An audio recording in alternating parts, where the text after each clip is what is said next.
biyya sanitti nyaataa ture aangoo olaanaa irra turanii qabeenya olaanaa horatanii humni waraanaa guutuun harka isaanii keessa ture. Wal madaalchisuu hin dandeenye.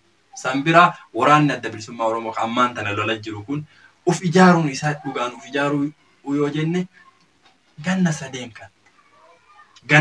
kana humni namaatu akka waraana kanan seenne propagandaan sirnummaan TPLF irra aangoo bara TPLF fi Addawaawin aangoo irra ture kana guutuutti akka uummanni Oromoo waraana kana jibbu abaa'uma waan jedhamu akka uummanni Oromoo jibbu irra hojjetamaa ture. Deebi'ee abaa'oon uf ijaaree fudhatama guddaa argatee qeerroon kalee dhagaadhaan karaa cufaa turte akkuma jetti amma waraana kana keessa jirti. Kana guutuu wareegama guddaatti qabataniiti amma sadarkaa deemsa gara Finfinnee yaa'uudha jira.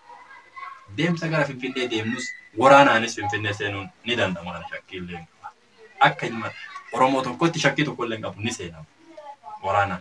Eega waraanaan seenamee booda TPLF fi abaa'oon federaalizimii ijaartee dhaabbilee amma dhiyoo matana Washington DC Ameerikaa keessatti waliif mallatteessan dhaaba 9 kana waliin federaalizimii ijaaranii biyya kana itti fufsiisuu ni danda'a ammoo akka deebi'anii wal dhahanii akka gara bara 91 TPLF abaa'oo biyyarraa dhiibdee baaste san akkas wal godhan waan jedhus yaadni akkanaa kunis ni kakaba.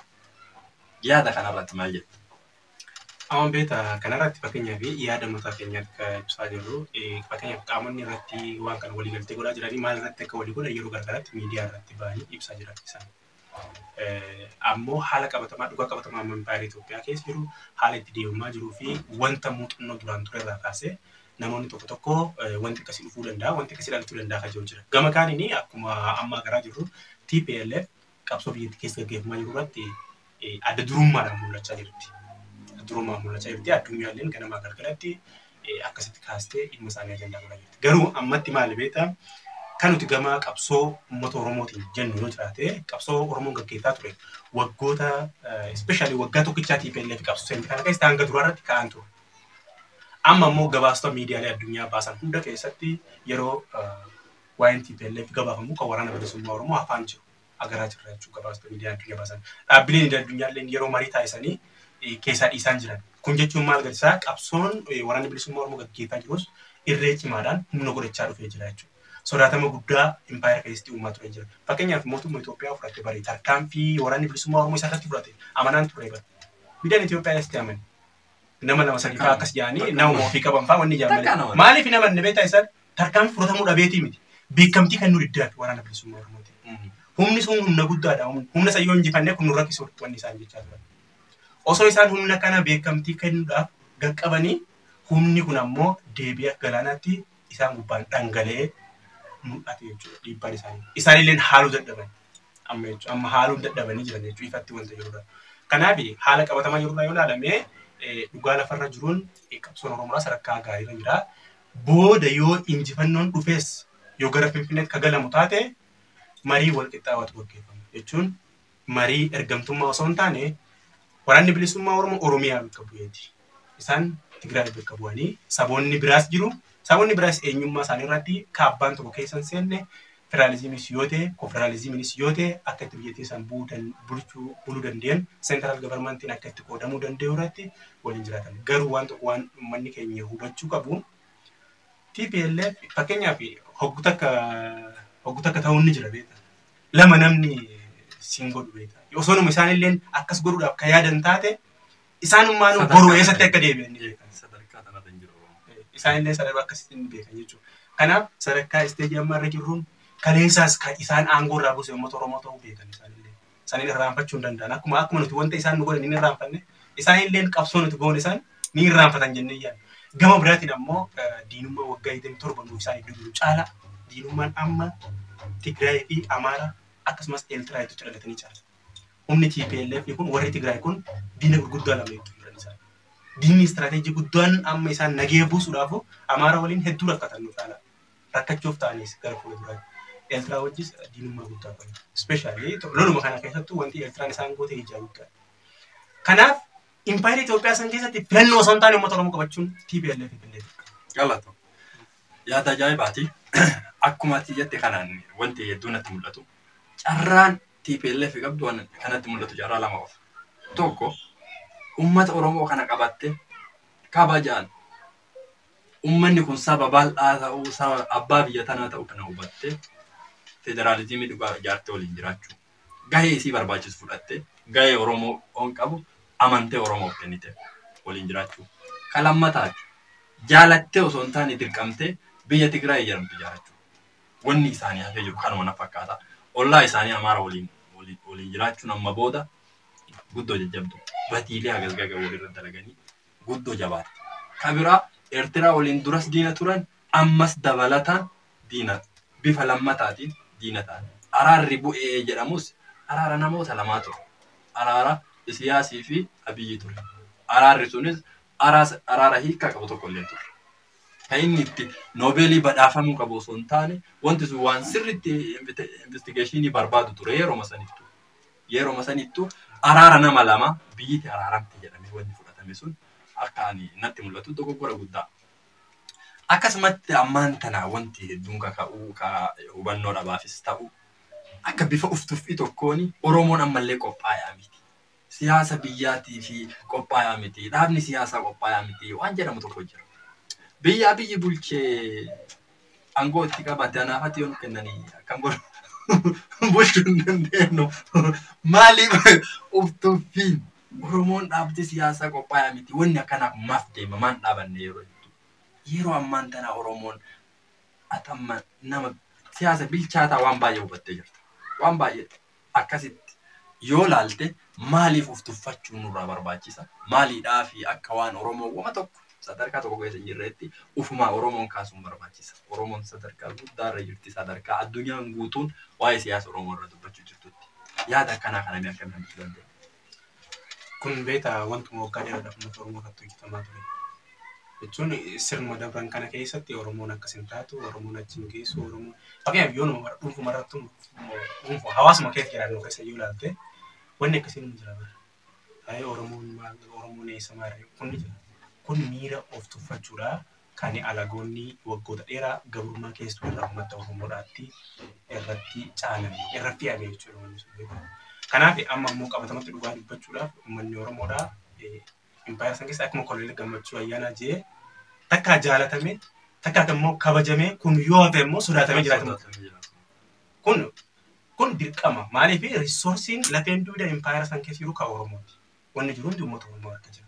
Uummanni Oromoodhaa osoo wantoota hedduu kana qabu osoo haalli waliigalaa Empire sun jiraachuun isa gubbaa osoo jirtu uffachuun sirriitti.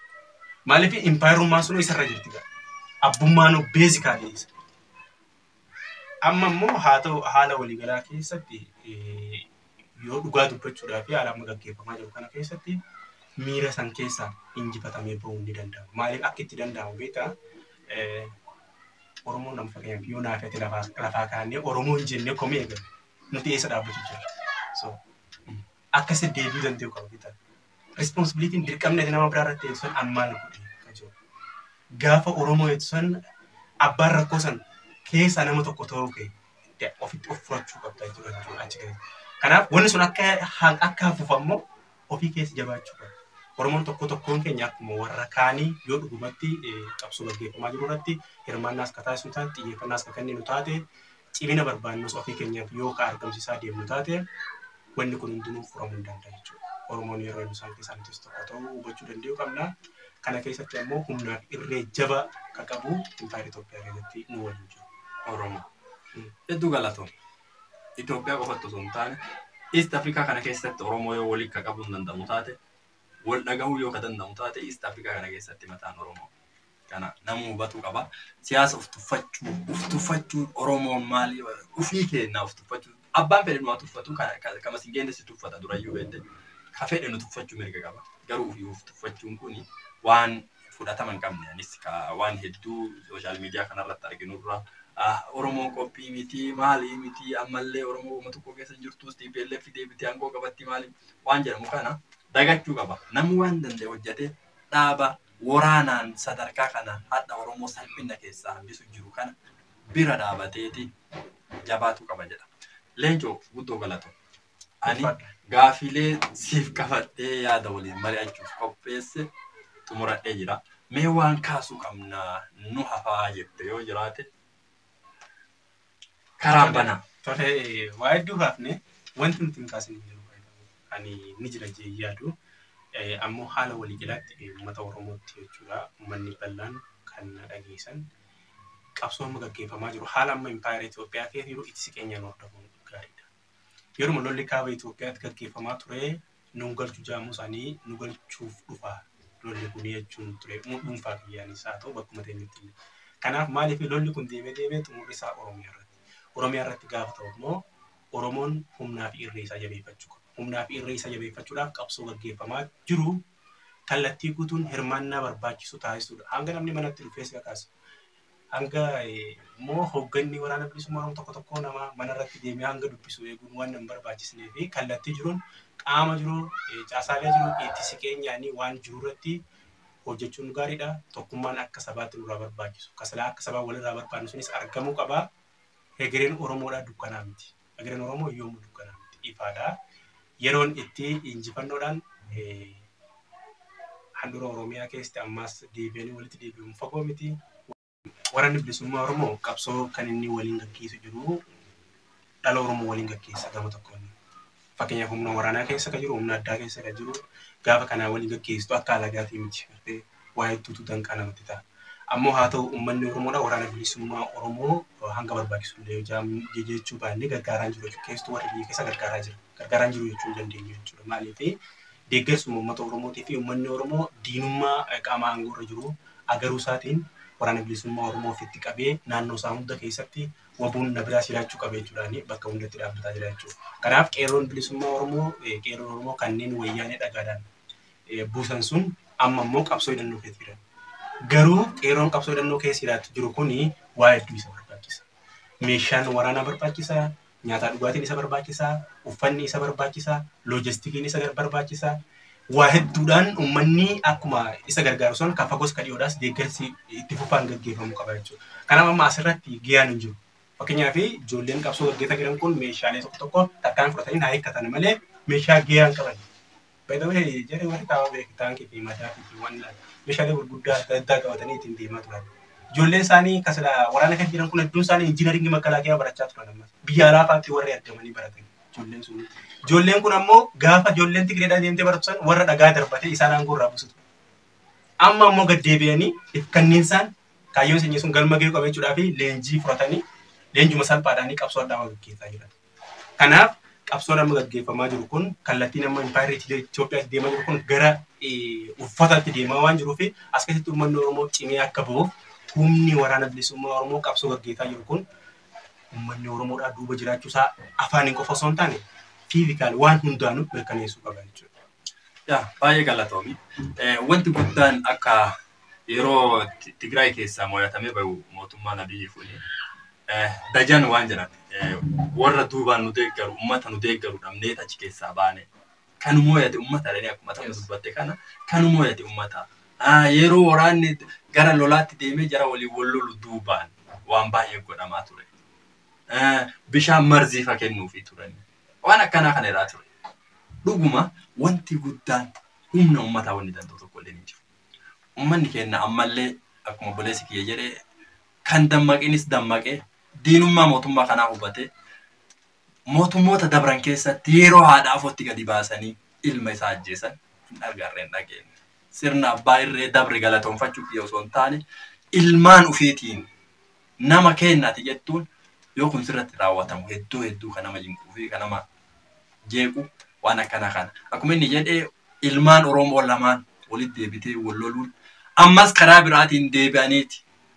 Raayyaa ittisa biyyaa jedhanii ilmaan xixiqqoo yaamanii ammallee guuranii waraanatti geessanii achi boochisuun karama cufaan akkuma Oromoon jabdu Oromoo lamaa waliin dhaanii Oromoo sana lafarraa balleessuudha. Kaayyoon warra kaabaa kanuma. Kana hubatuu qaba Oromoon guutuutti. Leencomee gara keetti deebi'a. Akkuma reefu kaafnetti lolli ammaan tan Itoophiyaa keessatti deemaa jiru addunyaan guutuun irraa dubbattu. Xumurri lola kanaa eessa ta'uuf deemamee akkamiin laallama?